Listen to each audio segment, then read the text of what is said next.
Le Grand Matin Sud Radio, 8h-10h, Benjamin Glaise. C'est à la une, Sud Radio, 8h12. Soyez les bienvenus si vous nous rejoignez. C'est un fléau qui gagne du terrain. Les punaises des champs sont devenues un véritable calvaire pour de nombreux villages de la Nouvelle-Aquitaine à la région lyonnaise. Bonjour Grégory Rebuffet. Bonjour. Et merci d'être avec nous ce matin sur Sud Radio. Vous êtes le directeur général de Vesta et Pénat, basé à Lyon, entreprise de désinsectisation. Alors on connaissait les punaises de lit, on connaît moins les punaises des champs. C'est quoi exactement une punaise des champs, Grégory Rebuffet ? Alors en fait, les punaises des champs, ça va être un insecte qui se nourrit principalement de la sève des cultures. Et normalement, ces insectes-là sont censés rester dans les champs, sauf que quand les agriculteurs récoltent leurs céréales ou leurs colza ou peu importe, les insectes n'ont plus à manger et vont envahir entre guillemets les habitations à proximité.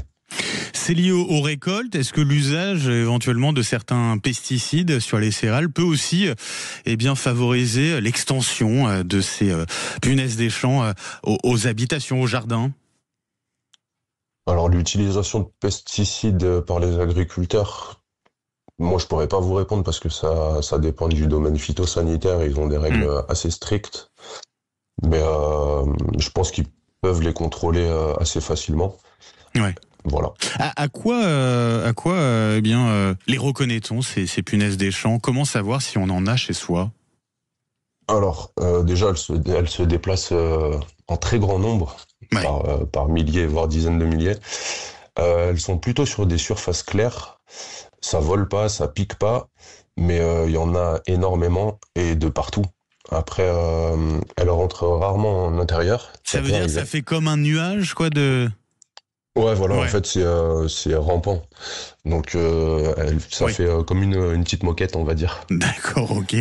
Et alors, une fois qu'elles investissent nos jardins, nos habitations, comment ça se passe exactement à ce niveau-là ? Alors, pour l'extérieur, en fait, il y aura différentes méthodes, comme le nettoyage haute pression, le vinaigre blanc, Oui. la tarte diatomée aussi pour faire une barrière. Après, dès qu'il pleut, généralement, il y en a moins. En fait, cet insecte prolifère via les différents épisodes caniculaires. Et pour l'intérieur, on peut traiter avec soit des insecticides, soit de la tarte diatomée également, et de la vapeur. Ça marche plutôt bien aussi. D'accord, ok. Est-ce que vous notez une augmentation de vos interventions cette année par rapport aux années précédentes en ce qui concerne ces punaises des champs ? Alors on a une recrudescence d'appels, oui. Après, vu que on rassure les personnes qui nous appellent en leur disant que certes il y a une dimension psychologique parce qu'il y en a partout tout le temps et que c'est très impressionnant. Ouais. Voilà. Il y a une grosse dimension psychologique, un petit peu comme les punaises de lit. Ouais. Mais vu que ça pique pas, les personnes sont plutôt rassurées et nous disent qu'elles vont attendre des épisodes pluvieux, en fait. Est-ce qu'il y a, alors là, vous avez parlé du traitement. Si on est concerné, si on est touché par cette invasion des punaises des champs, est-ce qu'il y a des traitements, est-ce qu'il existe des traitements en préventif pour éviter d'en avoir chez soi ?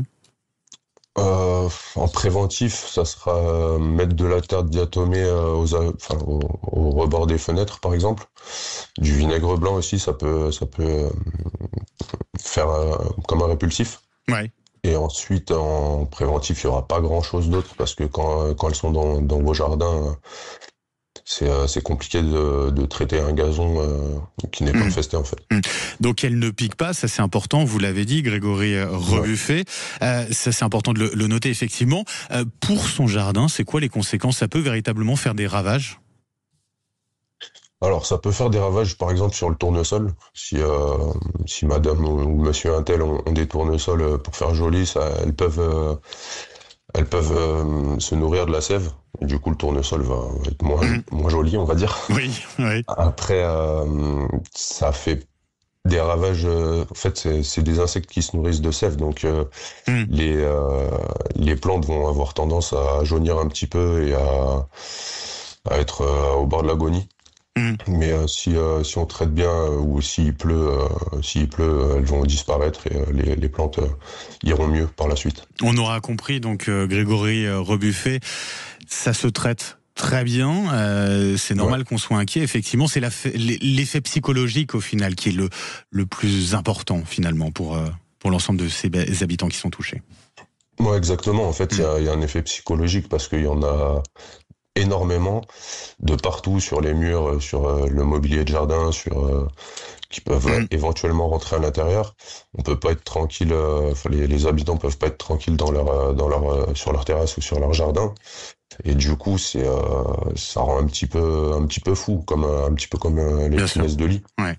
En tout cas, voilà. Vous êtes plutôt rassurant sur la manière de pouvoir lutter contre ces punaises des champs. Merci d'avoir été avec nous, Grégory Rebuffet, ce matin sur Sud Radio. Je rappelle que vous êtes le directeur général de Vesta et Pénates du côté de Lyon. Merci et belle journée à vous.